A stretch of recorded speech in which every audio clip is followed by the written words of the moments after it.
Hi everybody, I'm John Cassani, Calusa Waterkeeper, bringing you another one of our episodes of Words from the Waterkeeper.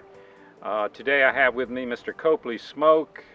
Copley's a current resident of Bonita Springs, and I met Copley maybe a year or so ago. He started sending me information about his observations in Spring Creek and Estero Bay, and we're here today on Spring Creek, which is a tributary of Estero Bay. It's an outstanding Florida water, and it's really a special resource, and it's a good place to talk to. Copley goes by Cope, so I'll be calling him Cope as we talk through this a little bit. But Cope, give me a little idea about what kind of brought you here, what attracted you to, you were have a Master of Science in aquatic ecology or similar, biology. And so you had this sort of rooted interest in the environment and research, not just casual, but actual research. So tell us a little bit about what brought you here and your interests. John, I've always been happy outdoors all my life. And we'd come down in the winter. And I went to a fly tying seminar over in Fort Myers. And I met Dr. Aaron Adams. It was at Mote Marine Research on Pine Island, and he introduced me to Dr. Jeff Smid down at the Conservancy in Naples. And then I was a volunteer down there helping him survey a filter marsh for juvenile fish when they would catch these mayan cichlids, which I'd become interested in. I went from being a snook fisherman to a mayan cichlid fisherman. At any rate, took Dr. Smid fishing one day. We had a lot of luck, and he said, well, nobody's done a diet study on the mayan cichlid in the estuarine system. Everything's been done in fresh water, and said, these are a little bit different fish. I said, I think you're right. Well, that got us started.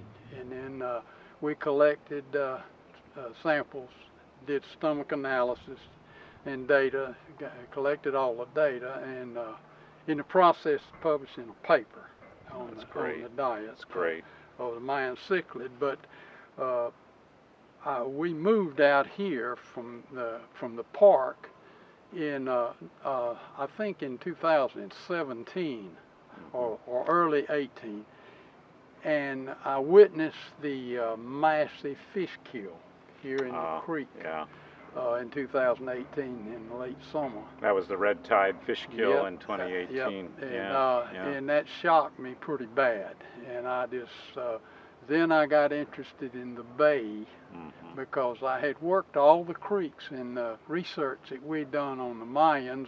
We started Hendry Creek and then Mullock. And then the Estero River in Spring Creek here, and then Imperial River and the Cocohatchee, which we did most of the collecting out of. And so, at any rate, I was familiar with all the streams, but not the bay. But anyway, since I met up on the internet with you, I got more interested in the bay, and so it gives me something useful and interesting to do, and so now I'm set up here to do some research and reporting on it. The information that our citizen scientists provide, like Cope and others that have kind of come to our organization and say, hey, we value the water, we want to know more about it. And many of these folks are like Cope, they're professional scientists or engineers or chemists, and they have a great story to tell. And there's this consistent theme with this story, is that this was a special place. And they came here not just because the weather was nice, but because they liked to fish, they liked to be in the outdoors, they liked the bird communities. It was so diverse. And so it kind of brought everybody together with this common theme. And we'll be doing additional little words from the Waterkeeper, interviewing others that have had this similar experience. It's really inspiring to see people just so dedicated to the resource. Like Cope has been through the years. What was your maybe favorite one-time experience in Southwest Florida on the water? I bet there's a story, but we have to keep it brief, but I'll bet there's a one-time thing where Well, you had the most fun? Well, it comes to mind. I'll tell you about the mayan cichlid. We were fishing the Cocohatchee River. My wife, she doesn't like to fish as much as she likes to catch.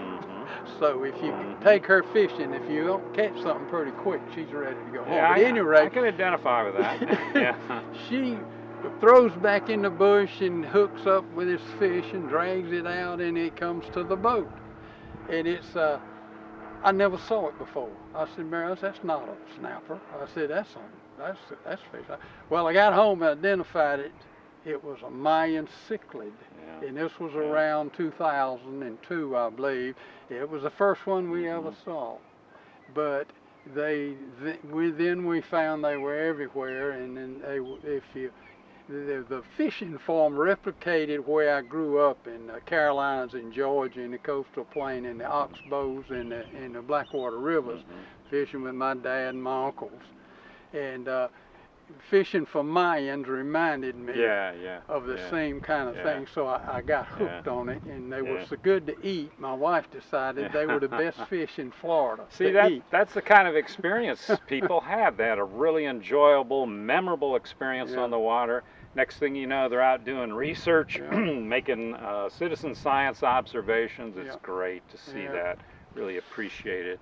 Well, so that's pretty much it for this time. I think we'll probably be coming back to Cope again and learning a little bit more about what he's studying here on Estero Bay.